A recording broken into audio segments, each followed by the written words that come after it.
welcome back to the Always Reading Book Club. It is your girl Kiki Reader, and we are diving right back into our Please series by Willow Summers.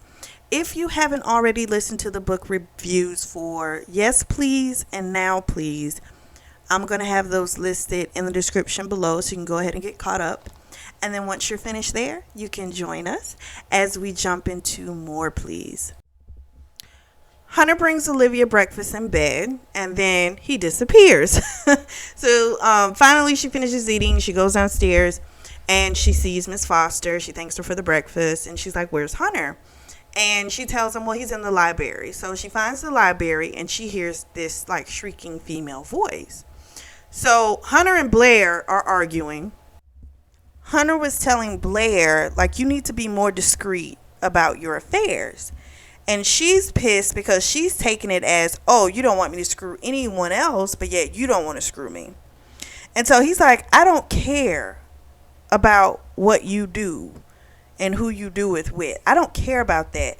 I'm just saying you need to be a little bit more discreet. Like, you're doing stuff that, you know, not just the orgies, which can be kind of wild too, you know, but also like there's like mutilation sex and things like that going on that she does. She's very extreme when it comes to, you know, the what you would think is, you know, freaky. Like, she's super into this stuff. And so he's saying, you know, this won't reflect well on me if this type of stuff gets out, you know, so you need to be a little bit more discreet about what you're doing. So she's pissed. She starts bringing up the fact that, you know, she knows that, you know, he's got his little goody two shoes now that he's been hearing about, and that she's been hearing about, and that, you know, he better not bring her back to this house again or she's going to make his life a living hell. And then she storms out. Well, guess who's in the hallway? Olivia. So Olivia's like scared, okay, because she's like this beautiful blonde girl. I guess in their society, real thin, so perfect body. I don't think so, but okay, we'll go with it. And Olivia automatically just feels like complete crap. Like, oh my gosh, like he has this gorgeous woman at his disposal and he keeps choosing me. So, you know, she's already got these insecurity issues. So this just really plays on them. And so the Olivia girl, you know, she is just taunting with her.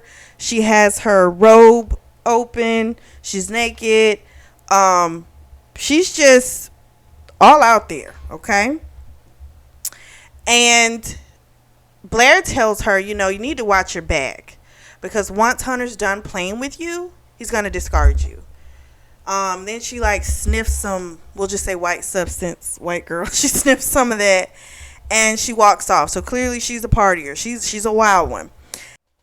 Olivia goes to work and Brenda is happy to see her because remember, she decided to go back to work. So this is Brenda's first time seeing her. So, you know, Brenda's all happy and she wants all the deets about their reunion and all that great stuff.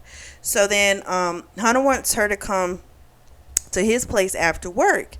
And she was kind of scared to go as she didn't want to run into Blair again. And he told her, you know, come to his office before she left for that evening. So she comes in, he has her lock the door, and then of course he starts fingering her and makes her come. Then she of course goes home, and her roommate Jane kind of taunts her about the fact that she didn't think, you know, she was going to make the rent for that month, and, you know, she was shocked how, you know, she was able to come up with it. And so first of all, this is my thing with the Jane character, okay? You're dumb. This girl has paid her rent. You can tell she clearly has a job now. And instead of you being happy about the fact that, oh, great, I don't have to worry about trying to find someone else because I don't have to worry about someone trying to pay me, you know, late rent, you're going to sit up here and try and pick her apart that she now is able to pay the rent. That is the weirdest thing. People are just really weird. And so she even starts to ask her, you know, I guess, you know, you got a new job. You must have got a new man, because Olivia was like getting her stuff to leave. And because she's like, you just got here. And I'm like, first of all, she's an adult woman. Why are you worried about what she does? Like, Oh my gosh, that girl Jane is awful. So she's like, "Oh, you got a new job and a new man? Oh, you must be screwing with the boss." Said, "Damn." She figured it out. Hunter comes up to get Olivia. Jane is still kind of talking a little sideways to Olivia, but she kind of shut it down when like Hunter gave her this look of like, you need to shut up. You know, she stopped. And so they leave, they go back to Hunter's place, they're having dinner. Blair shows up.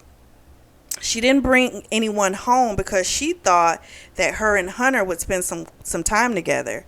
But being that he's brought Olivia, she's all pissed off. And now she, really wants to make a splash. And she then leaves. So I guess in her brain, because she had given him that threat of, you better not bring her here, she assumed, I don't know why, but in her brain, she assumed that, oh, he's going to want to talk to me. Why would she think that? I don't know. But you can tell clearly she's a spoiled brat. She's used to getting what she wants. And that isn't happening. So girl is truly pissed. So then her and Hunter, they have a nice fuck session in the shower. He tells her, he will try and make the situation better so that she doesn't have to deal with Blair. He also explains that Blair is just, she's just a spoiled adult child that has always received what she wanted. She's only had a nanny around. She didn't have any real parents. Like, she had parents, but they were like the type of rich parents that they're not there. The nanny raises the kids. So she's got a whole bunch of issues. So the next day at work, Hunter tells her that they have a business dinner to attend to at the end of the week. So then he also tells her, that his mother will be having to get together in a couple of weeks and he wants her to come with him. So she, of course, is happy. Brenda sees the happiness on her face and is like, what happened? And she tells her about the dinner invitation to meet his mom. And she's ecstatic for her as well. So then later that day, she goes in to give him his last coffee and he doesn't say anything. So this goes on for the remainder of the week. As the week goes, it's the same type of thing, which means she ain't been getting no dick. So she's a little frustrated because she's like, what is going on? So she, of course, is concerned. And when she leaves from work that Friday, she runs into Kimberly outside of her job. She sneaked up on her and scared her. And so she gets in the car with her, and because, Bert is Olivia's driver. And they take her home. And, of course, Kimberly's like, what's been going on, And so she gives her all the updates about what's been going on, about what happened with Blair. And so then when they get to the apartment, Olivia tells Kimberly about, her like fears about basically it not working out with Hunter. And Kimberly's just kind of like, okay, girl, he did make you sign a contract. Okay. You're meeting his mother soon. What other proof do you need? Now, Kimberly did tell her, like, you do need to be watchful about Blair because that is a real threat. And then Olivia was already like afraid, and then like hearing that like really made her fearful. So Kimberly helps her get ready. Hunter comes to pick her up. He tells her, listen, pay attention to how the power players converse. She, of course, was like, why do you need me here? And he was like, because I want you with me. So they go to the event 2 hours after they have had their meal. Hunter's going to get them a drink. They're in a booth, and he starts like filling up on her thighs and touching her pussy. And then he tells her, he's like, get on my lap. And she was like, people are here. And he was like, I don't care. This is a job function. You need to do what your boss tells you to do. So then she gets on his lap. He pushes her skirt up and he tells her, sit down.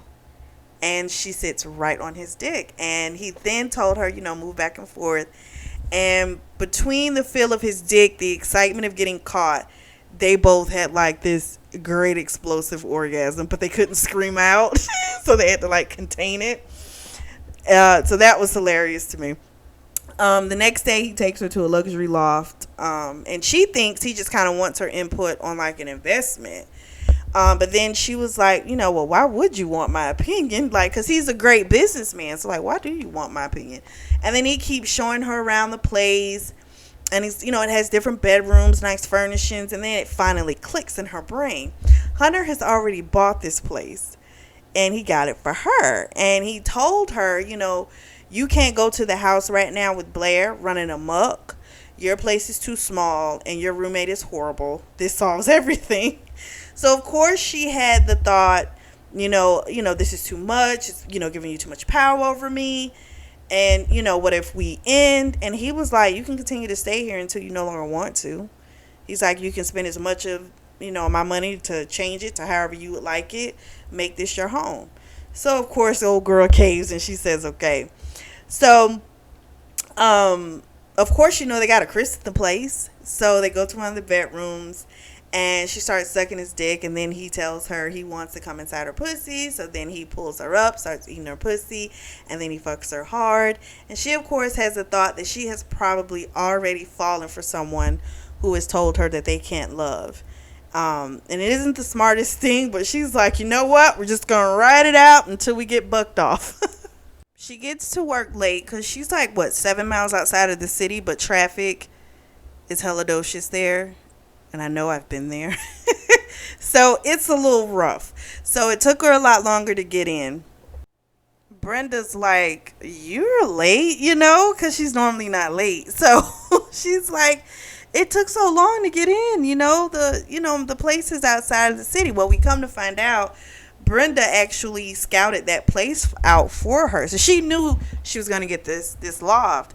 So she was happy for her as well. I like that. I like when people are happy for other people. It's just so, I love it. It's just so sweet. So then Hunter has also given her like an assistant / house manager named Janelle, and she's moving all of Olivia's stuff amongst other things from her old apartment. So that makes it easier for her too. She doesn't really have to even go back over there again. So then good old Blair comes into the office with what appears as her attorney. She taunts Olivia, saying things like, he hasn't been home in 2 days. I thought he would come around, but I guess I'm going to have to turn up the heat. So she tells Olivia, she's the one with the ring, and she like puts it in her face. And she goes in with her attorney to Hunter's, and Brenda gives her like all the tea, like gives her the tea about Blair. So apparently her trust fund has run dry. And her father isn't giving her any more money. So she has to marry rich. So this makes sense of why, before she didn't care. She knew he had assistants that he fucked. She knew all this stuff. That didn't bother her because, she had her money from her, trust fund, as well as she has Hunter. Now it makes a little bit more sense as to why she was so upset when it came to finding out he's gotten closer to some woman. This could potentially, him throw me away. And then what am I going to do? Because my money's running low, So, makes a little bit more sense. Because you knew she didn't care. Because she was having her own sex thing. She was doing her own thing. She didn't care. It all boils down to, the money. And the prestige of being the fiance of Hunter Carlisle. So, according to Brenda, the contract they signed is an issue because if Hunter doesn't go through with the marriage, then he will lose a considerable amount of his wealth. So even though Blair's father isn't doing any business with Raj anymore, the other, addendums that are kind of in that contract, that's what ties Hunter to it. And that's that hold that Raj has on him. And that's why this whole marrying her is like a real, issue. Later on, Blair comes storming out with her attorney. She's fuming. She's screaming, this isn't over. So at the end of the day, Olivia goes in to check on Hunter, see if he's okay. And he's like, I'm okay. He's like, Blair's pissed because the problem is Raj has given Hunter a way out of the contract. And that's that whole binding part of marrying Blair. And apparently he wants to have one night with Olivia. And then Hunter can get out of the contract. So Hunter was like, I will never share you with him. That isn't an option. And I won't marry Blair. I won't make you a mistress. So you can clearly, he loves the girl. He doesn't want to make her that, even though she kind of is that technically right now. Because he's engaged to the other one. But Olivia is thinking she might have to go into the belly of the beast and meet Raj at his home.